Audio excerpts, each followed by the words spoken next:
मंगलम, मंगलम कहाँ से संकलित है? तो मंगलम पाठ जो है वो कहाँ से लिया गया है ये बताना है। तो ये लिया गया है दोस्त उपनिषद से, ठीक है ना, याद रखना उपनिषद से लिया गया है। अच्छा बताओ मंगलम पाठ का रचनाकार कौन था? तो मंगलम पाठ का रचनाकार था महर्षि वेद व्यास। अच्छा बताओ मंगलम पाठ में कितने मंत्र हैं? तो मंगलम पाठ में 5 मंत्र है। कितना मंत्र है? 5 मंत्र। और मंगलम पाठ में ही बताया गया है कि अणु से भी छोटा क्या होता है? आत्मा होता है। और मंगलम पाठ में ही बताया गया है किसकी जय होता है? तो सत्य की जय होता है। और मंगलम पाठ में बताया गया सत्य का मुख किससे ढका है? तो सत्य का मुख हिरण्य पात्र से ढका हुआ है।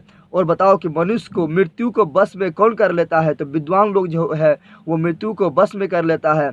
और बताओ इसी में क्वेश्चन आता है कि अनो अन्यान कह, तो होगा इसका होगा आत्मा। फिर आता को जयते, तो होगा सत्यमेव जयते, ठीक है ना। चलो आगे बढ़ते हैं। अगला मेरा है अनोर्नियान महतो महिमान मात्मना मंत्र किस उपनिषद से संग्रहीकृत है? तो इसका आंसर होगा दोस्त कठोपनिषद। कठोपनिषद। अभी हम बताए थे कि अनोर अन्यान कह, तो आप लोग का आंसर आया था आत्मा। इसलिए पूछेगा कि आत्मा के बारे में किस में बताया गया है? तो आत्मा के बारे में भी कठोपनिषद में बताया गया है और इसका आंसर भी होगा कठोपनिषद। अच्छा बताओ ब्रह्मा की प्राप्ति के बारे में किसमें बताया गया है? तो वो बताया गया है मुंडकोपनिषद में, ठीक है ना। अच्छा बताओ ईश्वर की परमात्मा की प्राप्ति के बारे में किसमें बताया गया है? तो वो बताया गया है ईशावास्योपनिषद में, ठीक है ना। अच्छा बताओ कि ज्ञानी लोग और अज्ञानी लोग में अंतर किसमें बताया गया है? तो वो बताया गया है श्वेताश्वेत्रोपनिषद में, ठीक है ना। तो इसका आंसर होगा ये बी नंबर। आगे बढ़ते हैं। नदियाँ नाम और रूप को छोड़कर किसमें मिलती है? तो ये लोग आप लोग नहीं पढ़े हैं तभी आप लोग ठीक मार सकते हैं कि समुद्र में गिरती है। कहाँ गिरती है? समुद्र में। आगे बढ़ते हैं। महान से भी महान है, महान से भी महान क्या है? तो महान से महान आप लोग इसी मंगलम पाठ में बताया गया है किसमें क्या है? आत्मा। क्या है? आत्मा, ठीक है ना। आगे बढ़ते हैं। किसकी विजय नहीं होती है? तो औसत की विजय नहीं होती है। तो आप लोग ऐसे ही मार सकते हैं औसत की विजय नहीं होती है। बताओ पटना की इतिहास, ये पाटलिपुत्र सवाल है, ठीक है ना। पाटलिपुत्र वैभव, पटना का इतिहास कितना पुराना है? तो पटना का इतिहास बुद्ध के समय ही, चंद्रगुप्त मौर्य के समय से ही पाटलिपुत्र है, यानी वो ईसा पूर्व से ही है, ठीक है ना। तो 500 वर्ष उधर हुआ और अभी 2000, सब मिला हो रहा 25,000 वर्ष। कितना हो रहा है? 25,000 वर्ष। निम्नतम काव्य के कवि कौन है? तो इसका दामोदर गुप्त, काफ़ी इंपॉर्टेंट है, दामोदर गुप्त। और राजशेखर जो है ये काव्य मीमांसा, काफ़ी इंपॉर्टेंट, काव्य मीमांसा के लेखक है। और विशाख दत्त जो है ये मुद्रा राक्षस का लेखक है, मुद्रा राक्षस का लेखक है। कालिदास तो कई किताब लिख चुके हैं। इसका एक फेमस किताब है अभिज्ञान शाकुंतलम, ठीक है ना। आगे बढ़ते हैं। यूनान का राजदूत कौन था? तो यूनान का राजदूत था मेगास्थनीज, जो चंद्रगुप्त मौर्य के समय जो है वो भारत आए थे, ठीक है ना। और इसके बारे में जान लेते हैं कि मेगास्थनीज एक विदेशी यात्री थी। कहाँ का? तो ये था यूनान का। कहाँ का था? यूनान का, ठीक है ना। और चंद्रगुप्त मौर्य के समय जो पाटलिपुत्र का नाम था वो था कुसुम। क्या था? कुसुम। और ये जो पाठ लिया गया कि था पाटलिपुत्र वैभवम के बारे में, ठीक है ना। और आप लोग ये बताओ कि बुद्ध के समय जो है पाटलिपुत्र का नाम क्या था? बुद्ध के समय पाटलिपुत्र का नाम था पाटलीग्राम। और एक चीज़ आप ये भी बताओ कि सिख के 10वें गुरु कौन था? तो ये था गुरु गोविंद सिंह, ठीक है ना। आगे बढ़ते हैं। राजशेखर की रचना कौन सी है? तो बताए थे हम यहाँ पर ही, काव्य मीमांसा जो है राजशेखर की रचना है। मुद्रा राक्षस जो है वो विशाख दत्त की रचना है। और कूटनीतिमत जो है कूटनीमत जो है ये है आपका दामोदर गुप्त की रचना है, ठीक है ना। और याद रखना है कि जो मेगास्थनी था विदेशी यात्री था कहाँ का? तो वो थे यूनान की। आगे बढ़ते हैं। आगे मेरा है कौमुद महोत्सव किस ऋतु में मनाया जाता है? तो कौमुद महोत्सव जो है ये मनाया था शरद ऋतु में, पटना में पाटलिपुत्र में मनाया जाता था। कब? शरद ऋतु में मनाया जाता था। और नगर देवी की रक्षा के रूप में वहाँ पर जो था वो था पटन देवी जो थी, उसी के नाम पर पटना नाम पड़ा था, ठीक है। पटना नगर की पालिका देवी कौन है? तो ये बताए थे पटन देवी, और उसी के नाम पर पड़ा नाम पाटलिपुत्र का पटना, ठीक है ना, पटन देवी। आलस कथा के रचयिता कौन है? तो बताए थे कि आलस कथा का रचयिता कौन है? तो आलस कथा के रचयिता है आपका विद्यापति। अच्छा बताओ आप लोग इसके बारे में जान लेते हैं कि जो विद्यापति जो है ये जो आलस कथा ये किससे लिया गया? तो ये लिया गया पुरुष परीक्षा से पूछेगा सवाल कि बताओ अलस कथा जो है ये किस पाठ से संकलित है, किस पाठ से लिया गया है, तो ये लिया गया पुरुष परीक्षा से, ठीक है ना। अच्छा ये बताओ अलस कथा में किसके बारे में बताया गया, तो इसमें आलसी के बारे में बताया गया है, यानी मानव गुण के बारे में चर्चा किया गया है। अच्छा बताओ कि विद्यापति जो है कहाँ का कवि है, तो ये मैथिली कवि है, कहाँ का है, मैथिली कवि है, ठीक है ना। अच्छा बताओ अन्न वस्त्र गरीबी, अन्न हो गया, वस्त्र हो गया, आलसी को, गरीब को, अनाथ को कौन दान देता था, तो वीरेश्वर नामक मंत्री जो विद्यापति का मंत्री था, वीरेश्वर नामक मंत्री, वो भी मिथिला के मंत्री था, वो दान देते थे और काफ़ी वो दयालु थे, ठीक है ना। और बताना है कि अलस कथा में जो है किस प्रकार का ये कहानी है, तो ये व्यंग्यात्मक कहानी है, व्यंग्यात्मक कहानी। अब बताना है आप लोगों के मनुष्य को कौन नष्ट करता है, तो मनुष्य को जो आलस नष्ट कर देता है, कौन नष्ट कर देता है, आलस जो है नष्ट कर देता है। आगे बढ़ते हैं। आलसशाला में आग लगने पर भी कितने लोग नहीं भागे, तो 4 आलसी लोग जो थे वो नहीं भागे थे, 4। तो इसका आंसर होगा कितने लोग, तो इसका आंसर होगा आपका 4 लोग। कितना होगा, 4 लोग। आगे बढ़ते हैं, आगे मेरा है संसार, और बताना है कि कौन कौन लोग भाग गए, तो जो धूर्त लोग था, जो नाटक कर रहा था आरसी के, वो लोग यानी धूर्त लोग भाग गए थे। संसार में बच्चों का सच्चा रक्षक कौन होता है, तो ये होता है माता, ये तो सिंपल है आंसर इसका माता। ऋग्वेद में कितनी मंत्र दशनवती ऋषिकाओं का उल्लेख है, तो याद रखना ये जिसमें कितना है, ये है हमारा 4, कितना है, जिसको संस्कृत में मतलब चतुर्विंशति, ठीक है। आगे बढ़ते हैं। याज्ञवल्क्य की पत्नी कौन थी, तो ये थी मैत्रेयी, कौन थी, मैत्रेयी। अच्छा ये जो पाठ लिया गया है, ये लिया गया है आपका संस्कृत साहित्य से। बताना है कि याज्ञवल्क्य की पत्नी कौन थी, मैत्रेयी थी, ठीक है ना। बताओ कि आधुनिक संस्कृत लेखिकाओं में कौन प्रसिद्ध थी, तो ये था क्षमाराव पंडित, कौन थे, क्षमाराव पंडित, ठीक है ना। अच्छा बताओ आप लोग सर्व शुक्ला सरस्वती किसे कहा गया है, तो सर्व शुक्ला सरस्वती जो है वो कहा गया है विजयांक को, किसको कहा गया है, विजयांक को। और शंकर चरित्रम का लेखक कौन है, क्षमाराव पंडित ही है, ठीक है ना। अच्छा आप लोग बताओ कि जनक के सभा में शास्त्रार्थ कुशल विदुषी कौन थी, तो वो थी गार्गी, कौन थी, गार्गी, याद रखना है कौन थी, गार्गी, ठीक है ना। आगे बढ़ते हैं। आगे मेरा है महाभारत में किस लेखिका का उल्लेख मिलता है, तो महाभारत में जो है वो मिलता है सुलभा, किसका मिलता है, सुलभा का। आगे बढ़ते हैं। वर्तमान काल की संस्कृत लेखिका कौन है, वर्तमान काल का बताना है, तो वो है मिथिलेश कुमारी मिश्र,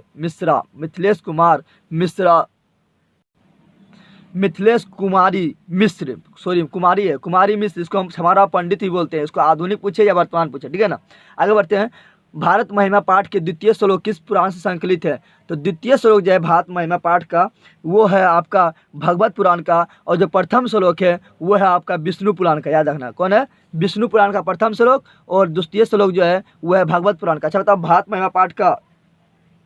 महिमा पाठ जो है ये तो लिया गया है, पूछेगा तो बोलना है ये भगवत पुराण नहीं बोलना आप लोग को विष्णु पुराण ही बोलना है, क्या बोलना है, विष्णु पुराण। और इसमें क्या है, इसमें भारत के महिमा के बारे में वर्णन किया गया है। इसमें बताया गया कि देवी देवता भी भारत में जन्म लेना चाहते हैं, देवी देवता क्या गाते हैं, तो गीत गाते हैं, किसके बारे में गीत गाते हैं, तो भारत के बारे में गीत गाते हैं, भारत का गुणगान करते रहते हैं, ठीक है ना। ये इतना जानना आप लोग को जरूरी है।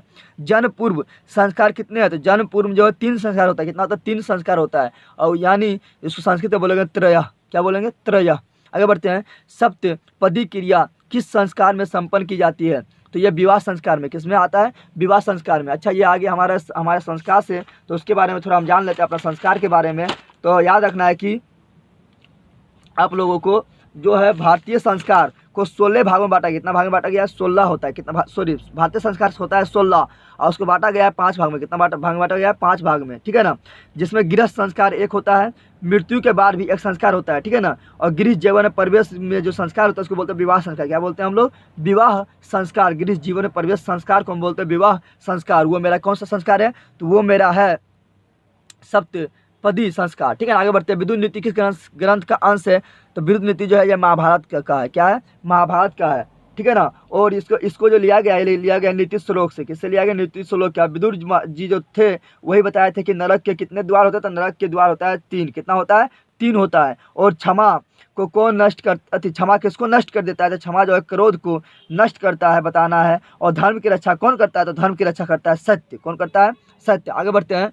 और किसकी जय होता है, तो सत्य की जय होता है, सत्यमेव जयते। आगे बढ़ते हैं। मंदाकिनी वर्णम पाठ रामायण के किस कांड से संकलित है, तो यह अयोध्या कांड का है। इसमें जो है मंदाकिनी वर्णम जो है इसका रचयिता जो है वो है वाल्मीकि, महर्षि वाल्मीकि। और इसमें जो है सीता राम जो है सीता के वो मंदाकिनी नदी के बारे में बता रहे हैं, उनके बारे में वर्णन कर रहे हैं, ठीक है ना। अच्छा बताओ, जो मंदाकिनी नदी जो है यह किस पर्वत के निकट स्थित है, तो यह चित्रकूटस्थ नामक पर्वत, आज रखना चित्रकूटस्थ नामक पर्वत, ठीक है ना। और इसमें राम जो है मंदाकिनी नदी के बारे में वर्णन करता है। आगे बढ़ते हैं। आप पहुँचते हैं अपना ग्रामर में, संस्कृत ग्रामर में, विद्या जो रेखा की संधि क्या होगा, तो याद रखना ए जो है वो आई में बदल जाता है, यानी डबल पुच्छी हो जाता है, ठीक है ना। तो डबल देख जहाँ पर दिखाई देगा ए जो है ये आई में बदलेगा तो आई में होता है डबल पुच्छी। डबल पुच्छी देखो यहाँ दिखाई दे रहा है, तो ये मेरा आंसर ए सही होगा। और यहाँ ध्यान दो, यहाँ डबल पुच्छी हो गया है, हम पुच्छी इसलिए बोले कि तो आप लोग को थोड़ा ट्रिकी लगा, कॉमेडी लगा और याद हो जाए, ठीक है ना। तो ये क्या हुआ, एक पुच्छी का वृद्धि हो गया है, एक पुच्छी का वृद्धि हुआ, इसलिए इसको हम बोलेंगे वृद्धि संधि। क्या बोलेंगे, वृद्धि संधि, ठीक है। आगे बढ़ते हैं। इसे रहेगा महोस्द, महोस्द। तो देखो यहाँ दो पुच्छी है, दो पुच्छी यानी वृद्धि संधि। जैसे रहेगा एक एक, क्या रहेगा एक एक, एक एक। तो देखो यहाँ दो पुच्छी यानी वृद्धि संधि, वृद्धि हो गया एक पुच्छी का, ठीक है। आगे बढ़ते हैं। नरकस्य ये दम का संधि विच्छेद होगा। ये हम काफ़ी बार बता चुके हैं कि अगर यो के बाद हाफ हो, कोई व्यंजन हाफ हो, तो उसको बोलते हैं हम यन संधि। क्या बोलते हैं, यन संधि। क्या बोलते हैं, यन संधि। और यो जो है बदल जाता है ई में। किसमें बदल जाता है, ई में। देखो कहाँ पर यो ई में बदला है, तो यहाँ पर एक ठो यहाँ पर है। अब देखना है कि नरकस यहाँ नरकसी है, तो ये गलत होगा, नरकस ईदम। क्या होगा, नरकस ईदम। और ये मेरा होगा यन संधि, यन संधि। से व्याकरण बोलेंगे तो व्याकरण का होगा बीज और आकरण, और यो के पहले यहाँ हाफ है, तो ये मेरा होगा क्या, ये मेरा होगा यन संधि। जैसे बोलेंगे स्वागत, तो क्या होता है सुज और आगत, लेकिन वो के पहले क्या हाफ है, तो ये मेरा होगा यन संधि। आगे बढ़ते हैं। नृत्यो, नृत्यो ये ओ का उच्चारण होता है, ठीक है ना। इस तरह संस्कृत में मिलता है, उच्चारण होता है ओ। नृत्यो भवत में कौन संधि है, तो याद रखना, जब इसका हम संधि करेंगे तो यहाँ पर आएगा नृत्य, विसर्ग आएगा, ठीक है ना, विसर्ग आएगा भवत, नृत्य जोर ओ भवत, ठीक है। यहाँ विसर्ग आएगा, इसलिए इसका होगा विसर्ग संधि। क्या होगा, विसर्ग संधि। आगे रखते हैं। अगला मेरा है संकल्पा, संकल्पाच शब्द में किन वर्णों की संधि हुई है, तो समझाते हैं इसको। जब डबल चोल नजर आए, ठीक है ना, एक ठो आधा चो, एक ठो पूरा चो, तो एक ठो चो बोला जाता है तो में, किस बोला जाता है तो में। देखो तो कहाँ पर है, यहाँ पर है, तो ये मेरा आंसर सही होगा। इसे हम बोलते हैं उच्चारण। तो उच्चारण में आता है दो ठो, इस तरह आता है चो चो, ठीक है ना। तो हम उच्चारण का संधि विच्छेद क्या होता है, उत जोर चारण, उत जोर सारण, चारण। जैसे बोलते सचरित्र, तो सत्य जोर चरित्र। उसी प्रकार संकल्पाच, तो संकल्पात जोर, संकल्पात जोर चो, तो यहाँ पर होगा तो जोर चो। आगे बढ़ते हैं। कर्मणी वीर का समस्त पद कौन है, ये समास से आपका है, तो यहाँ समस्त पद पूछ रहा है, तो ये दोनों मिलके बनेगा कर्म वीर। कर्मणी वीर से बनेगा कर्म वीर। आगे बढ़ते हैं हम। अगला मेरा है पुरुष सिंह का विग्रह करें। अभी समास पद पूछा था, विग्रह करना है, तोड़ना है, इसका आंसर होगा पुरुष सिंगा, पुरुषा सिंगा, ठीक है ना। इसमें यार कुछ करना पड़ता है। और शांति किस समाज का उदाहरण है, तो हम बताए थे कि जिसके आगे ओ हो उसको बोलेंगे नए समाज। क्या बोलेंगे, नए समाज। जैसे अशांति हो गया, अज्ञान हो गया, अन्याय हो गया, अनर्थ हो गया, अशिष्ट हो गया, ये सब मेरा क्या होगा, नए समाज। और बहुव्रीहि में बताया था कि जिसका एक विशेष अर्थ निकले, जैसे लंबोदर अर्थात गणेश, यानी अर्थार्थ का अर्थ निकले। जैसे चक्रपाणी अर्थात विष्णु, बीना पानी अर्थात सरस्वती, ठीक है ना। तो अर्थात जिसका निकले उसको बोलते हैं बहुव्रीहि समास। और अव्ययभाव समास में बताए थे जिसके आगे उपसर्ग हो, क्या हो, उपसर्ग हो। जैसे आ मेरा क्या उपसर्ग, वो नहीं बोलना है, वो तो मेरा नहीं होगा, आ जाएगा। तो जैसे आ जन्म, तो जन्म के पहले आ है, तो आ मेरा उपसर्ग है, इसलिए मेरा होगा अव्ययभाव समास। जैसे बोलेंगे यथाशक्ति, शक्ति पहले यथा, यथा मेरा उपसर्ग है, इसलिए जिसके पहले उपसर्ग रहेगा वो होगा अव्ययभाव समास। और कर्मधारय बताया जिसमें तुलना किया जाए, जैसे कमल नयन, तो नयन का तुलना किया गया कमल से, ठीक है ना। ऐसे लाल टोपी, काला लुमार, ठीक है ना। तो ये सब लुमार का तुलना किया गया है, लुमार कैसा है तो लाल है, टोपी कैसा है तो काला है, ठीक है, ठीक है ना। महापुरुष, पुरुष कैसा है तो महान है। तो तुलना जब किया जाए तो उसको होता है कर्मधारय समास, ठीक है ना। आगे बढ़ते हैं। तो इसका आंसर होगा नए समास, ठीक है ना। बहुव्रीहि समास का उदाहरण कौन है, तो बहुव्रीहि समास का बताया था कि जिसका एक विशेष अर्थ निकला था, अर्थार्थ निकले, ठीक है ना। तो ऐसे बोलेंगे हम दिगंबर, ठीक है ना। तो दिगंबर किसको बोलते हैं, यानी जो थी विष्णु को, किसको बोलते हैं, विष्णु को बोलते हैं दिगंबर। क्या बोलते हैं, तो इसका आंसर होगा डी क्या होगा, बहुव्रीहि समास पहले क्या होगा, दिगंबर। जैसे पीताम्बर तो पीला वस्त्र धारण करने वाला अर्थात विष्णु, तो ये भी मेरा होगा बहुव्रीहि समास। चक्रपाणि चक्र धारण करने वाला अर्थात विष्णु, तो विष्णु भी मेरा होगा बहुव्रीहि समास। आगे बढ़ते हैं, मृग सिंहात बिभेति, यानी मृग जो है सिंह से डरता है। यानी यहाँ बताया सिंहात पद में पंचमी विभक्ति किस सूत्र से है, तो यह है भित्रर्था नामा भय हेतु, ये ए सही होगा। इसका व्याख्या करिएगा तो आएगा क्या कि भय धातु के अर्थ में या डर के अर्थ में, जिससे कोई व्यक्ति, जिससे कोई प्राणी डरता है, उसमें जिससे डरता है उसमें पंचमी विभक्ति का प्रयोग होता है, पंचमी विभक्ति से प्रयोग होता है। यानी मृग से कौन सिंह से कौन डर रहा है, तो मृग। तो किससे डर रहा है, तो सिंह से डर रहा है, तो सिंह में यहाँ पर पंचमी विभक्ति प्रयोग होगा। और पंचमी विभक्ति प्रयोग जिसमें होता है उसमें रहता है तो क्या रहता है, सो। जैसे हम बोलेंगे रामेत, ठीक है ना, राम का क्या होगा, रामत, ठीक है ना। उसी प्रकार यहाँ पर देव का क्या होगा, देवेत, ठीक है ना। तो यहाँ पे समय क्या है, पंचमी विभक्ति, क्या है, पंचमी विभक्ति, ठीक है। आगे बढ़ते हैं, रुच्यार्थनामा प्रिय माना सूत्र का उदाहरण कौन है, जिसका होगा बालकाय मोदकम लोचते। इसका अर्थ है कि यदि कोई व्यक्ति को कोई चीज़ प्रिय लगता है, अच्छा लगता है, तो जिसे अच्छा लगता है, जिसे अच्छा लगता है, ध्यान देना, जिसे अच्छा लगता है, जिसे प्रिय लगता है, उसमें चतुर्थी विभक्ति का प्रयोग होता है। इसका उदाहरण क्या होगा कि यदि इसका फिर हम बोलते हैं, यदि इम्पोर्टेंट है, ठीक है ना, यदि किसी व्यक्ति को या किसी प्राणी को कोई चीज़ अच्छा लगता है, प्रिय लगता है, तो जिसे अच्छा लगता है उसमें चतुर्थी विभक्ति का प्रयोग होता है। तो यहाँ देखो बालका मोदकम लोचते, बालक को मोदकम में लड्डू अच्छा लगता है, रुचि लगता है, ठीक है ना, अच्छा लगता है, तो बालक को अच्छा लगता है, तो बालक को अच्छा लगता है, तो बालक में होगा चतुर्थी विभक्ति। तो यहाँ पे आय मतलब समझ के चतुर्थी विभक्ति है। जैसे होगा रामाय, तो रामाय का मतलब ये होगा चतुर्थी विभक्ति। ऐसे होगा देवाय, देवाय मतलब होगा चतुर्थी विभक्ति। ऐसे होगा मोहनाय, तो मोहनाय मतलब होगा चतुर्थी विभक्ति। आय लगा हुआ तो चतुर्थी विभक्ति, तो यहाँ चतुर्थी विभक्ति, ये सही होगा, बी नंबर, ठीक है ना। और उठाता है कि आपका इसी तरह आता है, उठाता दनार्थ चतुर्थी, दनार्थ चतुर्थी, यानी दान के अर्थ में चतुर्थी विभक्ति का प्रयोग होता है। जिसे कोई व्यक्ति, जिसे कुछ दान स्वरूप दिया जाता है, जिसे दान दिया जाता है, बोल रहे फिर जिसे दान दिया जाता है उसमें चतुर्थी विभक्ति का प्रयोग होता है। जैसे राजा विप्राय, आय आ रहा है, क्या आ रहा, आय, धनम ददाती, तो यहाँ पे विप्राय में चतुर्थी विभक्ति का प्रयोग हुआ है। आगे बढ़ते हैं अब, मोहना, यहाँ देखो मोहना व्याकरणम अधित्वान, मोहना व्याकरणम अधित्वान, वाक्य के रिक्त स्थान में कौन पद होगा, तो इसमें होगा मासेन, क्या होगा, मासेन। अच्छा, कौन सा सूत्र से लिया गया है, तो ये लिया गया आपका अपवर्गीय तृतीया, अपवर्गीय तृतीया।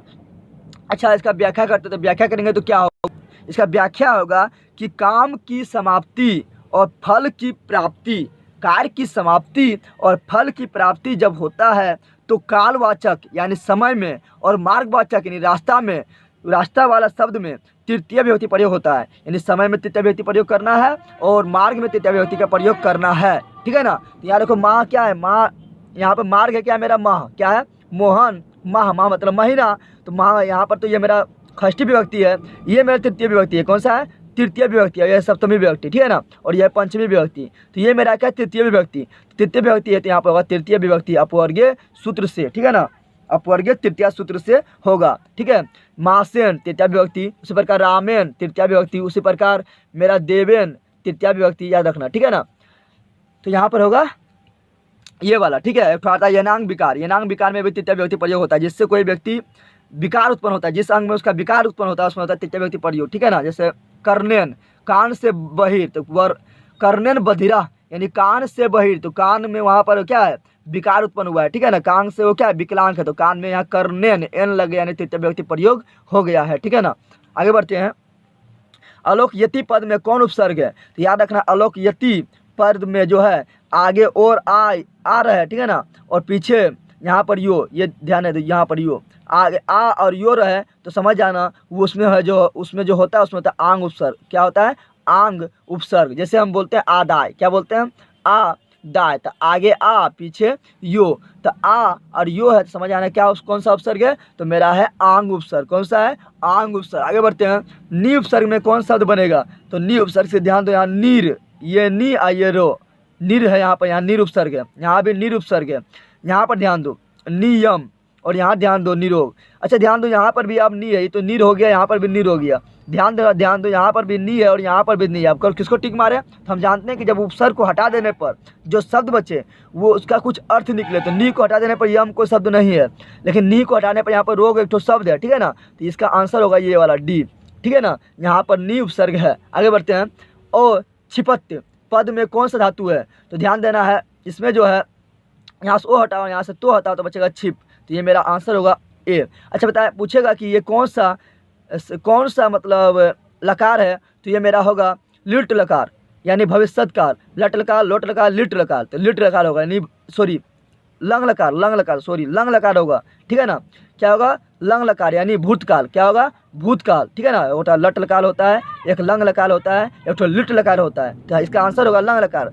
लंग लकार क्यों होगा? क्योंकि हम लंग लकार में आप लोग पढ़े होंगे अत, अताम, अन, ओ, अतम, अत। तो यहाँ बोले अत, देखो ओ तो अत इस तरह होता है। ओत अत बीच में कोई लिखो, अताम बीच में कोई लिखो, अताम, अत अताम अन बीच में कोई लिखो, इस तरह होता है, ठीक है ना। तो अत अताम अन ओ अतम अत, इसलिए यहाँ पर ओ तो अत नजर आ रहा है। तो जब भी आगे ओ और पीछे तो नजर आया है तो समझ आना वो क्या है? मेरा लंग लकार है। क्या है? भूतकाल है, ठीक है ना। आगे बढ़ते हैं। सोबते किस जगह का रूप है? तो होता है तीता अंति, और जब स्त्रीलिंग होता है तो होता है तेता अंति। तो यहाँ ते लगा हुआ है, तो इस किस में आता है? तो ये आता है मेरा किस में? ये आता है मेरा लट लकार में। तो ये होगा लट लकार, यानी वर्तमान काल में, ठीक है ना। आगे बढ़ते हैं। शुरू धातु के लिट लकार यानी भविष्यत काल, लिट लकार यानी भविष्यत काल प्रथम पुरुष एक वचन का रूप कौन है? तो लिट लकार में आता है सयति, सयता, सयंती। सयति, सयति, सयता, सयंती। तो यहाँ ध्यान दो, बोला प्रथम पुरुष, प्रथम पुरुष में सयति, सयता और सयंती आता है। प्रथम पुरुष एक वचन ये हुआ। क्या हुआ? तो प्रथम पुरुष एक वचन यानी सयति आएगा। क्या आएगा मेरा? सयति। तो देखो सयति किसमें लगा हुआ है? इसमें लगा हुआ है, सयति सयति सयति इसमें लगा हुआ है, ठीक है ना। तो इसका आंसर मेरा ये सही होगा, और सयंती मेरा प्रथम पुरुष बहुवचन ये है, ठीक है ना। आगे बढ़ते हैं। नदी शब्द के तृतीय वचन का रूप क्या होता है? नदी का तृतीय वचन रूप पूछे तो होगा नद्या। क्या होगा? यहाँ पर नद्या। क्या होगा? उसी प्रकार पितरा, पितरा भी मेरा क्या है? तृतीय एक वचन। उसी प्रकार मात्रा, मात्रा भी मेरा क्या है? तृतीय एक वचन, ठीक है ना। उसी प्रकार नद्या, नद्या भी क्या है? तृतीय एक वचन, ठीक है। आगे बढ़ते हैं। और पितरा का होगा पिता जो है पितरी हो, इसका धातु क्या है? पितरी। और माता का मातृ, और नदिया का नदी। आगे बढ़ते हैं। पितरी किस व्यक्ति का रूप है? तो पितरी जो है ये आपका है, पितरी जो है ये है आपका सप्तमी विभक्ति। उसी प्रकार मातृ, मातृ भी जो है सप्तमी विभक्ति। उसी प्रकार उसी प्रकार आएगा आपका भातृ। तो ये भी मेरा क्या है? सप्तमी विभक्ति। क्या है? सप्तमी विभक्ति। और षष्ठी विभक्ति में जो आता है वो आता है सु। क्या आता है? ऐसे रामेशु, देवेशु, ठीक है। सप्तमी विभक्ति, षष्ठी विभक्ति एक वचन, षष्ठी विभक्ति एक वचन में आता है यहाँ गलती हुआ, रामेशु और देवेशु जो है ये सभी मेरा सप्तमी विभक्ति एक वचन है। सप्तमी विभक्ति एक वचन, सप्तमी विभक्ति एक वचन है, ठीक है ना। आगे बढ़ते हैं। सुंदरतम में कौन सा तद्धित प्रत्यय है? तो यहाँ ध्यान दो, तम, जब जी तम लगा रहा है तो समझ जाना तमप। क्या होगा? तमप प्रत्यय। जब तम लगा हो समझ जाना तमप प्रत्यय है। क्या है? तमप प्रत्यय, ठीक है। उसी प्रकार कुछ प्रत्यय इंपॉर्टेंट हम बता देते हैं। जब अंत में यो लगा हो, क्या लगा हो? यो, तो समझ जाना कौन सा प्रत्यय? लय प्रत्यय। क्या है? लय प्रत्यय से हम बोलेंगे आनी। क्या बोलेंगे? आनी। तो अंत में यो है तो समझना इसमें लय प्रत्यय। क्या है? लय प्रत्यय। उसी प्रकार बोलेंगे अनुभूई, भूई, तो अंत में क्या है? यो। क्या है? यो, तो समझ आना क्या है? लय प्रत्यय। क्या है? लय प्रत्यय। उसके बाद बोलेंगे प्रकृति, तो अंत में क्या है? यो, तो समझ आना लय प्रत्यय। क्या है? उसी प्रकार और इंपॉर्टेंट बताइए, जैसे अक रहेगा अंत में, क्या रहेगा? अक, समझ आना नवुल प्रत्यय। क्या समझ आना आप लोग को? नवुल प्रत्यय। जब अंत में रहेगा अक तो समझ आना नवुल प्रत्यय। क्या समझ आना है? नवुल प्रत्यय। जैसे पावक, गायक, नायक, पाचक, कारक, सब में अक आ रहा है, अक, गायक, अक, ठीक है ना। तो ये सब होगा नवुल प्रत्यय। उसी प्रकार जब अंत में रहे अन, क्या रहे? अंत, अन, और उसमें मोह हलंत लगा रहा है, समझ आना क्या है मेरा? वो है मेरा लयुट प्रत्यय। क्या है? लयुट प्रत्यय। से दानम, अन दानम, तो अन है और उसका मोह है। उसी प्रकार पठनाम, दर्शनाम, ये सब मेरा क्या है? नवुल प्रत्यय। क्या है? सॉरी लयुट प्रत्यय। क्या है? लयुट प्रत्यय। उसी प्रकार जब इक लगा है तो समझ आना वो ठक प्रत्यय। क्या है? ठक प्रत्यय। जैसे बोलते हैं द्वारपालिका, तो इका क्या रहा, इका यानी इक लगा हुआ है, समझ आना ये क्या ठक पड़ता है। इसे बोलेंगे ऐतिहासिक, तो इक, ऐतिहासिक इक, समझ आना कौन सा पड़ता है, तो ये भी मेरा हुआ, ये मेरा हुआ ठक पड़ता है। उसी प्रकार धार्मिक, धार्मिक, धर्म जोर इक, इक, इक आ रहा है तो समझ आना कौन सा पड़ता है, ठक पड़ता है। उसी प्रकार जब ता अंत में रहे, जब अंत में रहे ता, तो समझ आना कौन सा पड़ता है, तल पड़ता है। जनता, ठीक है ना, मित्रता, शत्रुता, बंधुता, सम्यता आ रहा है तो समझना तल पड़ते हैं, ठीक है। उसी प्रकार जब अंत में रहे आ, क्या रहे आ, तो समझना वो टाप पड़ता है, कौन सा है, टाप पड़ते हैं। जैसे अजा अंत में है आ, चटका अंत में है आ, कोकिला अंत में है आ, गायिका अंत में है आ, ये सब मेरा क्या हुआ, टाप पड़ते हैं, ठीक है ना। इतना जानना आप लोग को जरूरी है। चलो आगे बढ़ते हैं। मनुष्य जो तव में कौन सा शब्द बनेगा, तो मनुष्य तव, देखो मनुष्य और तव कहाँ लगा हुआ है, तव इसमें नहीं, तव इसमें है और तव इसमें है, तव इसमें है, लेकिन यहाँ पे मनुष्य, मनुष्य यो यहाँ गायब है। यहाँ देखो मनुष्य और तव का तव मोहलंत लग गया, तो ये आंसर होगा मेरा बी करेक्ट। आगे बढ़ते हैं। प्रच्छ जोर अक्तवा, जब भी अक्तवा लगेगा तो को गायब हो जाएगा, क्या होगा, ये को गायब हो जाएगा, खाली तवा बचेगा, क्या बचेगा, तवा, ठीक है ना। तो देखो कहाँ पर है प्रच्छ, कहाँ पर है, यहाँ पर है, क्या है, यहाँ पर है, ये पर हर्षी का लग गया, हर्षी का तो इसमें नहीं है, तो यहाँ पर मेरा है, तो इसका आंसर होगा डी करेक्ट। आगे बढ़ते हैं। पठनम में कौन सा पढ़ता है, आइए बताए अन, जब भी ओनो अन लगा रहे तो बताए थे अभी हम लयुट पढ़ते, क्या बताए थे, लयुट पढ़ते हैं, ठीक है ना। यहाँ पठनम, तो ओ छिपा हुआ रहता है, वो पता नहीं चलेगा, तो अन लगा हुआ है, ठीक है, तो लयुट पढ़ते, कौन सा होगा, लयुट पढ़ते है, ठीक है ना। लयप कब होता है, जब यो लगाता है, क्या रहता है, जब यो अंत में रहता है तो उसको बोलते हैं लयप पढ़ते, ठीक है ना। और अक्तवतु कब होता है, अक्तवतु जब अंत में रहेगा तबत, क्या रहेगा, तबत, तो समझ आना अक्तवतु पढ़ते हैं, कौन सा, अक्तवतु। जैसे बोलेंगे हम क्या, मतुवत, स्नातवत, पठित्वत, कथित्वत, तो ये समय होगा अक्तवतु पढ़ते, क्या होगा, अक्तवतु पढ़ते। लेकिन बोलेंगे गृहीत्वा, स्मृत्वा, ज्ञात्वा, तो इसमें होगा कौन सा, अक्तुवा पढ़ते, क्या होगा, अक्तुवा पढ़ते, ठीक है। आगे बढ़ते हैं। पठनम में ये तो हो गया। किशोरी में कौन सा स्त्री पढ़ते हैं, तो किशोरी हो गया आपका हो गया है रानी, रानी का बोलते हैं रागी, किशोर का स्त्रीलिंग रूप किशोरी, और रानी का स्त्रीलिंग रूप रागी, और नर का स्त्रीलिंग रूप नारी। तो किशोरी और रागी में जो है वो डिप पढ़ते होता है, कौन सा आता है, डिप पढ़ते हैं, किशोरी और रागी में डिप पढ़ते हैं। लेकिन याद रखना है कि और गौरी में भी डिप पढ़ते हैं, गौरी में भी ये डिप पढ़ते हैं, लेकिन याद रखना है कि नारी में जो होता है वो होता है डीन पढ़ते हैं। फिर बोल रहे हैं हम किशोरी, किशोर के किशोरी, राजा के रागी, और गौर के गौरी, ठीक है ना, गौरी। तो ये तीनों में जो हो गया इसमें होता है डीम पढ़ते, क्या होता है, और नारी में होता है क्या, ढीन पढ़ते, याद रखना है, ठीक है। आगे बढ़ते हैं।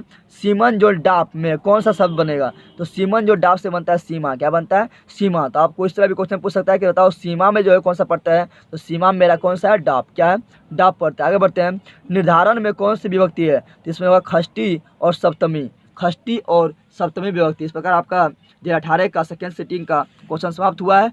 अब हम लोग आपके लिए लेकर आएंगे वो वाला मॉडल सेट वाला, ठीक है ना। तो बताओ आप लोग को वीडियो कैसा लगा है, ठीक है ना। अगर हम कुछ हमसे मिस्टेक भी हुआ हुआ वीडियो में तो आप लोग कमेंट करके बता दीजिएगा, ठीक है। लेकिन मिस्टेक तो नहीं हुआ है, इतना हम किए थे, ठीक है। तो वीडियो को ज़्यादा से ज़्यादा शेयर करें अपने दोस्तों के पास, जिससे वो भी लाभ प्राप्त कर सके, और लाइक करें, शेयर करें, कमेंट करें। थैंक्स। आप मिलते हैं अगला वीडियो में। जय हिंद, जय भारत। अच्छी तरह से पढ़ाई करें आप लोग। थैंक्स।